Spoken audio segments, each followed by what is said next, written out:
Hello everyone, কেমন আছো তোমরা সবাই? আশা করি সকলেই ভালো আছো, সুস্থ আছো। Welcome to my channel RG reaction. আমি রিয়াঙ্কা নিয়ে চলে এসেছি আর একটি নতুন ভিডিও নিয়ে। তো আজকে একটা আপকামিং মুভি ট্রেলার রিয়াকশন দেব। মুভিটার নাম হলো বনলতা এক্সপ্রেস, বাংলাদেশি মুভি।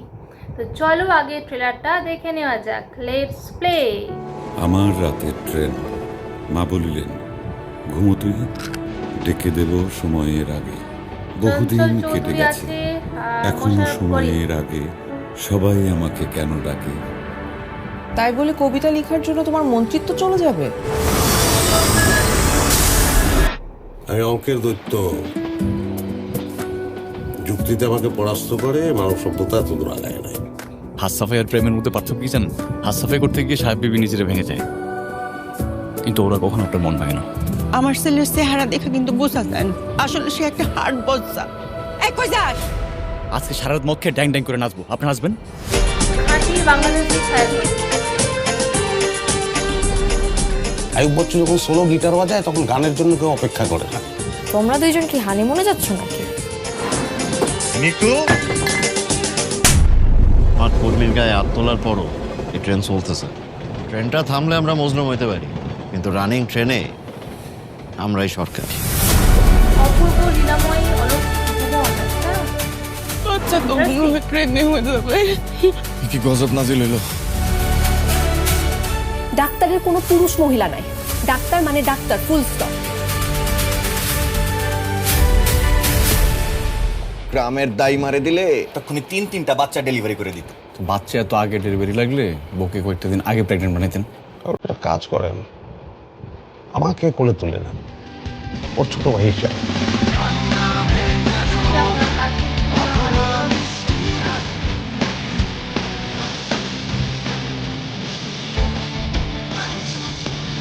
শোনেন না,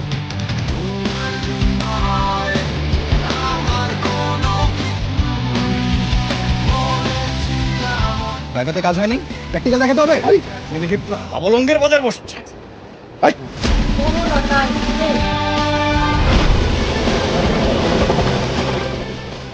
এক কাজ কর, তুই গু খা, তাজা গু না, 3 দিনের বাসি গু খাবে। তারপরে নীল নীল মোটা মোটা মাছি উড়ে বেড়াচ্ছে, সেই গু খা, মাছি সহ খা, কচকচ করে শব্দ হবে, ক্রিসপি গু খা। এটা চরম ছিল, চরম।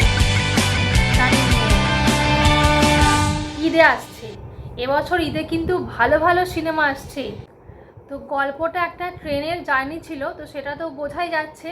তো সেই ট্রেনে অনেক ধরনের প্যাসেঞ্জার ছিল। কেউ ছিল ডক্টর, কেউ বড় একজন পলিটিশিয়ান, কিন্তু সে কবিতা লিখতে ভালোবাসে। কারোর কেউ আবার তার মাকে নিয়ে জার্নি করছে, কারোর ওয়াইফ প্রেগনেন্ট, হ্যাঁ, কেউ অঙ্কের টিচার, এরকম বিভিন্ন রকমের প্যাসেঞ্জার উঠেছে। তো এই জার্নিটা কীরকম হবে সেটা জানতে গেলে তো ছবিটা রিলিজ হওয়া পর্যন্ত আমাদের ওয়েট করতে হবে। আর মোশাররফ করিম আর চঞ্চল চৌধুরী যেখানে আছে একসাথে, এর থেকে বড় প্রাপ্তি তো আর কিছু হতেই পারে না। তো মোশাররফ করিম যখন বলছিল তুই গুখা, তুই বাসি গুখা, এটসেট্রা এটসেট্রা, সেটা তো চরম একটা কমেডি ছিল। যখন ব্যান্ডের গানটা বাজছিল সেটা বেশ শুনতে ভালো লাগছিল। প্রত্যেকটা ক্যারেক্টার, প্রত্যেকটা অ্যাক্টর খুব ভালো পারফরমেন্স দিয়েছে। তো আমার তো এই ট্রেলারটা খুব ভালো লেগেছে। তোমাদের কীরকম লেগেছে সেটা কমেন্ট করে জানাবে। আর এই বছর ঈদে কিন্তু অনেক ভালো ভালো কন্টেন্ট আসছে, দেখা যাক কোনটা কীরকম হয়। সেটা তো রিলিজ হওয়া পর্যন্ত আমাদের ওয়েট করতে হবে, তাই না? তো চলো দেখা যাবে কোনটা কীরকম চলে। ভিডিওটা এখানে শেষ করছি, দেখা হচ্ছে নেক্সট কোনো ভিডিওতে। সবাই ভালো থেকো, টাটা।